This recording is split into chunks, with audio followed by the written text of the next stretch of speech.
À Kalehe, au nord de Bukavu, Marie Moi Mouembe est tous les jours au champ. Elle cultive des haricots. Mais malgré son ardeur et celle des autres agriculteurs du Sud Kivu, la production est loin de couvrir les besoins essentiels de la population. Dans l'est du Congo, légumes, viande, fruits ou encore riz, tout ou presque vient des pays voisins, pour une large part du Rwanda. Et même pour ses semences, Marie doit acheter au Rwanda. Les semences du Rwanda germent très vite, ou alors presque pas, et elles ne résistent pas à l'eau, elles pourrissent. Mais au Sud Kivu, les autorités provinciales ont lancé une contre-offensive.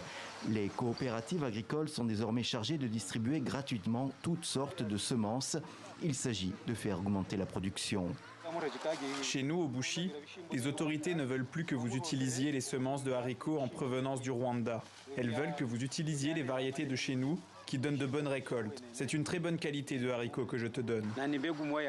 Ce sont des bonnes semences, car elles sont contrôlées par les autorités en charge de l'agriculture. D'ici 3 ou 4 mois, nous allons repasser pour voir si la production était bonne. Nous pensons que ça va bien marcher.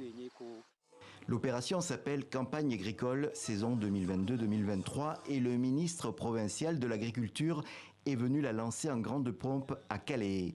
Elle vise à assurer un jour un minimum d'autosuffisance car la région jouit potentiellement de riches terres agricoles. Pour cette première phase, 5 millions de personnes en situation difficile vont être bénéficiaires de l'aide.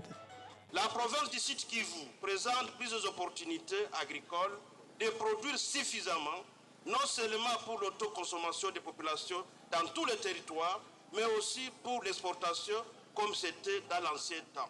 Restent d'autres problèmes difficiles à résoudre et qui ont contribué aussi à cette crise. Ainsi, l'insécurité et les violences qui ont conduit de nombreux agriculteurs à fuir leurs terres. Et aussi le mauvais état des routes qui empêche la circulation des produits agricoles vers les bassins de population.